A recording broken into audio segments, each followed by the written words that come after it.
High ঈশাঙ্কের ছোট এবং বড় বন্ধুরা, ঈশাঙ্ক তার মা বাবার সাথে এখনও ডুয়ার্স ভ্রমণেই আছে। আপনারা আমার আগের ভিডিওগুলো দেখেছেন। আমরা মূর্তি থেকে চাপড়ামারি ওয়াইল্ড লাইফ স্যাংচুরি এবং গরুমারা ন্যাশনাল পার্ক ভিজিট করেছি। এখন আমরা জলদাপাড়া যাচ্ছি। জলদাপাড়া যাওয়ার জন্য আমাদের কাছে দুটো অপশন ছিল। একটা মূর্তি থেকে গাড়ি ভাড়া করে নিতাম, ভায়া রোড জলদাপাড়া নিয়ে যেত। আরেকটা অপশন ছিল ট্রেনে করে যাওয়া। তো ট্রেনে করে যেতে হলে অনেকগুলো ট্রেন আছে যেগুলো আলিপুরদুয়ার জাংশন অবধি যায়, কিন্তু আমাদের বিশেষ ইচ্ছে ছিল এই ভিস্টাডোম কোচে ভ্রমণ করার। ভিস্টাডোম কোচটা কেমন হয় দেখতে এই ভিডিওতে দেখবেন, এবং ঈশাঙ্ক এখানে কেমন এনজয় করেছে সেটাও দেখতে পাবেন। এই ট্রেনটা হচ্ছে Alipurduar junction tourist express train.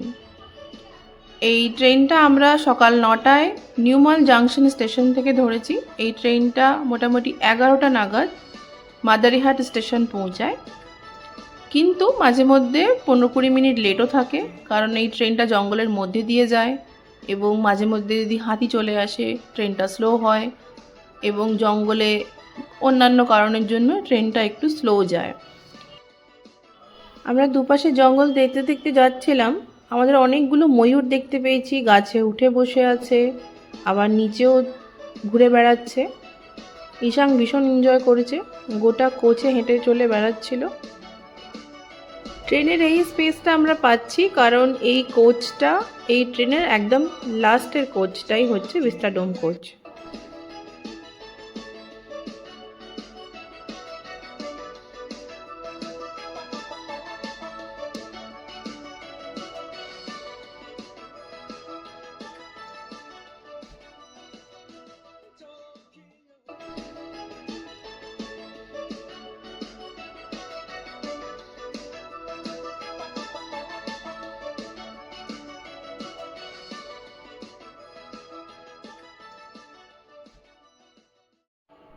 এই জানলাগুলো আপনারা দেখতে পাচ্ছেন, অনেক বড় বড়, পুরো ভিউটাই দেখা যাচ্ছে। এই কোচে একটা করে গার্ড আছে সামনে বসে, দুপাশে চা বাগানও দেখা যাচ্ছে। মাদারিহাট স্টেশন পৌঁছে গেছি। ট্রেনটা এখানে 2 মিনিটের স্টপেজ। মাদারিহাট থেকে আমরা টোটো ধরে জলদাপাড়া চলে যাব। আমার নেক্সট ভিডিওটা জলদাপাড়া নিয়ে, আপনারা নিশ্চয়ই দেখবেন। Bye bye.